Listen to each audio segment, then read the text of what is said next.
Welcome to esotericarticles.com's analysis of the monsters of Silent Hill 2. Before we get started, it's important to understand that the monsters of Silent Hill 2 are manifestations of James Sunderland's subconscious mind, and potentially Angela's depending on your interpretation of the game. As a result, understanding the monsters of Silent Hill 2 is more a matter of understanding James Sunderland's subconscious condition than any sort of science fiction or fantasy interpretation. In alphabetical order, the first monster of Silent Hill 2 is the Abstract Daddy. The Abstract Daddy is manifested from Angela's abusive relationship with her father, and thus resembles a male figure leaning over a female one on a rectangle that represents a bed. This also represents oppressive masculinity in the sense that James smothered his wife while she was on a bed. The next monster is the Bubblehead Nurse, which embodies a number of James' feelings towards the death of his wife. Firstly, they represent his frustrated libido by having the nurses wear particularly short dresses and low necklines. Secondly, they represent his frustrations and feelings of anger towards the hospital system and its perceived incompetence in treating his wife.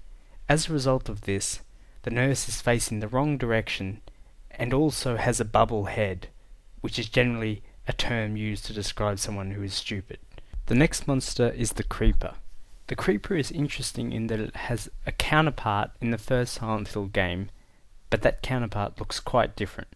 Thus, it must be assumed that the Creeper of Silent Hill 2 is manifested from James Sunderland's mind, and not the city. As the Creeper appears when James retrieves flashlight batteries and activates his light, it can be assumed that they represent what is really bugging James, being illuminated temporarily.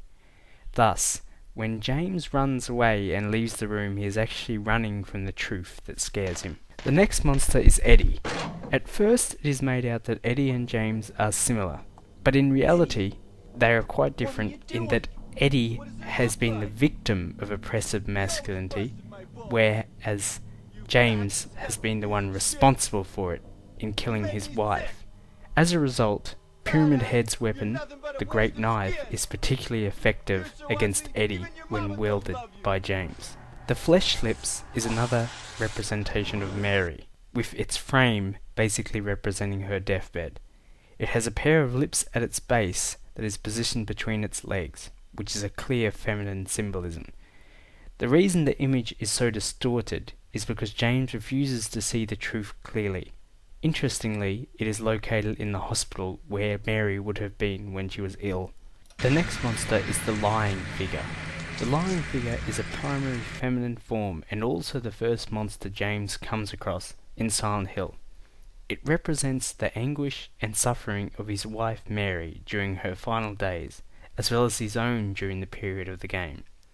It appears to be bound in something resembling a straitjacket, which also serves as a symbol of how James cannot see the truth through his own pain. The next monster is the Mandarin. The Mandarin is a feminine monster with 2 arms and a mouth-like appendage at the end of each of these arms, a form of symbolism associated with female genitalia. This monster also has a masculine counterpart in Silent Hill 3 called the Closer.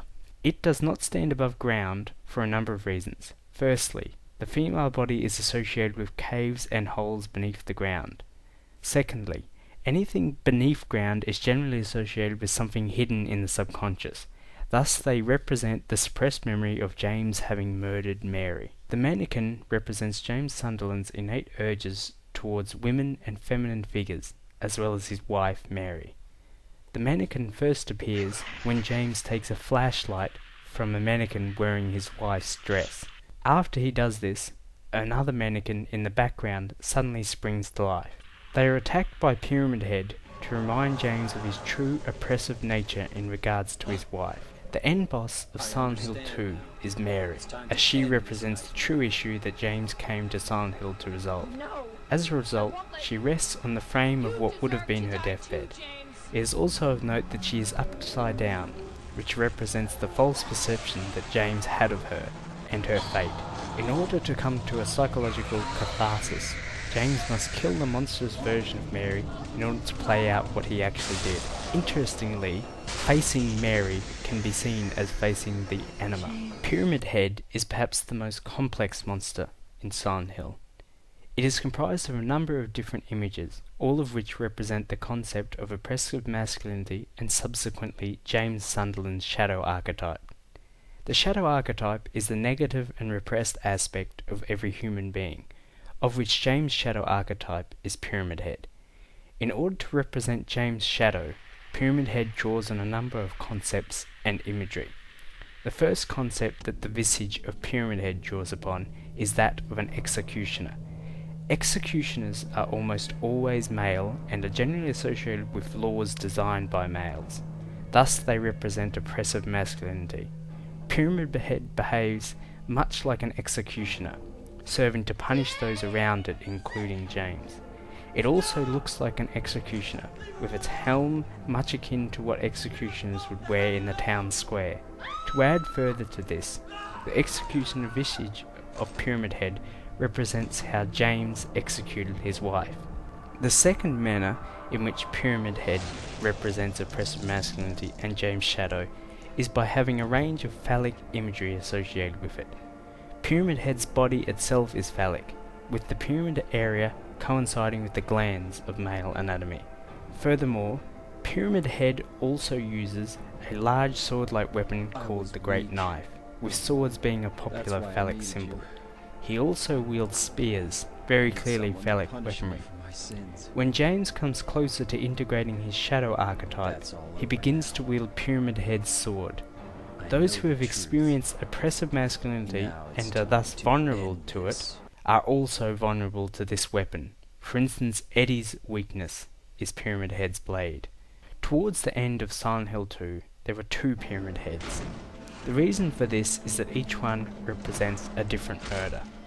The one that has the rusted egg represents the murder of Mary. The one that has the newer egg represents the murder of Eddie. Subsequently, the egg is blood red. The prison monster is actually symbolic, in an odd way, of Mary and how James Sunderland murdered her. Thus, if the player decides to shoot the helpless prison monster, they are expressing James' oppressive masculinity in the same manner that Pyramid Head would.